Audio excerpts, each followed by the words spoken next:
Hello, and welcome to Financial Aid and University Billing presentation from Rider University's OneStop Financial Services. My name is Edward Hill. I'm the Director of Financial Aid at Rider University, and along with Jennifer Park, the Director of the Bursar's Office, we'll be going over this presentation with you today. When we talk about OneStop, we're talking about the Bursar's Office and the Financial Aid Office working in one office. We're located on the top floor of the Bartlett-Ecke Center. Today's agenda, we're going to be talking about these few things. We're going to talk about financial aid, of course. That's what I'll be going over, understanding your award. The financial agreement, I'll also be going over that with you. And then I'll be turning it over to Jennifer Park to go over university billing. Basically, understanding your bill and the payment options that you have. When we talk about financial aid, we're going to talk about the components of your award offer. These consist of any gift aid and self-help aid. Gift aid is any free aid that you do not have to pay back. Things such as federal grants, state grants, and institutional fundings are things that fall under gift aid. When it comes to self-help, you're looking at things like the Stafford loans, the PLUS loans, and private loans, all things that you will have to pay back. And we'll go over that later. When it comes to accepting terms and conditions, you have to do that through your MyRider portal. If a student does not agree to terms and conditions, they will not be eligible to receive financial aid. All students must accept or decline their student loan offers, their Stafford loans. You can also reduce those loan offers at any time, but they must be either approved or declined. When it comes to unsatisfactory requirements, we always ask a student go to their MyRider portal. Get used to checking that at least 2 or 3 times a year to make sure that you don't have any unsatisfied requirements, such as loan promissory notes, entrance counseling, tax documents, etc. One of the things that I like to tell students is to check because sometimes you've been selected from the Department of Education for verification. That will be under outstanding requirements. And we need you to know that unless the verification process has been completed, we will not be giving any of the financial aid awards offered to the student. Verification needs to be completed.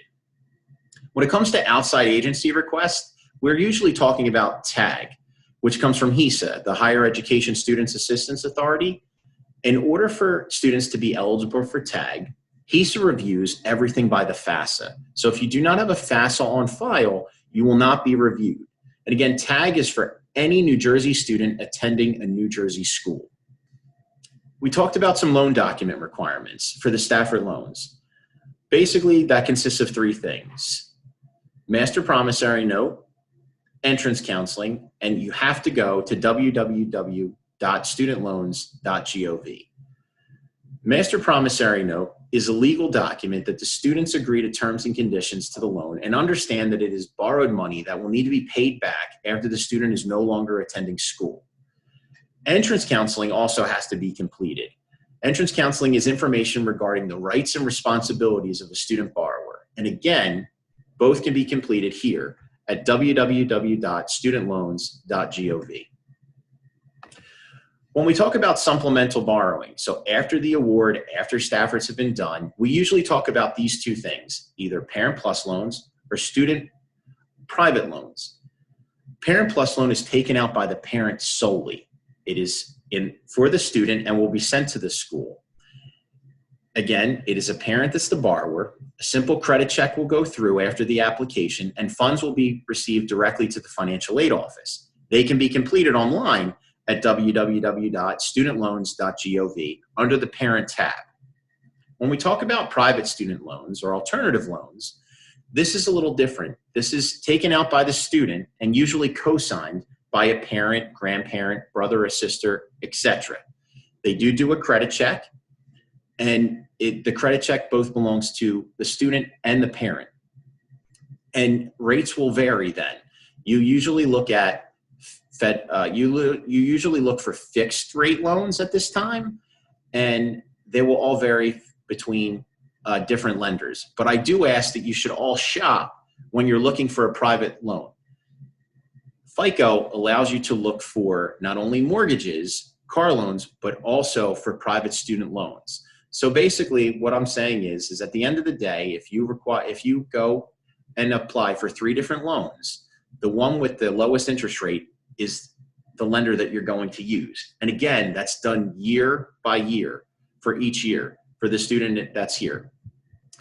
So a financial agreement, it differs from terms and conditions. It's a completely separate process. The agreement outlines the university's expectations on such things as payments, holds, employment of collection agencies, methods of communication and procedures, and tax document delivery methods. It is required by all students in order to register for class. Most of your students will have already completed this for the fall semester, but it is done twice a year for the fall and spring. Now I'm going to turn it over to Jennifer Park to talk about university billing.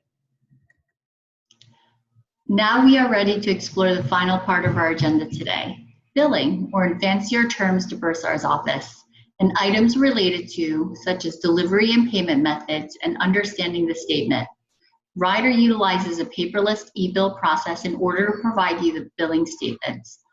All e-bills will be emailed to the student's Ryder email and available for review on the MyRyder portal. Payments can be made online by mail, by phone, and we do have a cashier's office that accepts in-person payments. We accept all forms of payments. Please be aware that all credit card payments are subject to a 2.85 credit card processing fee. If you are using your debit card as a credit card, you will be assessed the fee as well. To avoid the fee, you can provide your account information and pay with an e-check on MyRyder as well. So parents, I'm sure you're sitting there saying to yourself, I love my kid and all, but sometimes he or she is not the best at passing along important information to me. We have a solution for you, and it's called Authorized User. Your student can provide you access to the e-bills and payments. All he or she needs to do is register you through the MyRyder portal, and you will be provided your own username and password. The instructions on how to go about doing this are in the packet as well. Jen and I would like to thank you for being with us today for this presentation. Should you have any questions, please be aware that Ryder University has its Financial Aid and Bursar's office available for Zoom meeting drop-ins. We're available Monday through Thursday, 1 to 3 p.m. And we'll leave a link below for you guys to come visit us. Thank you for your time. We look forward to seeing you all in the fall. Bye-bye.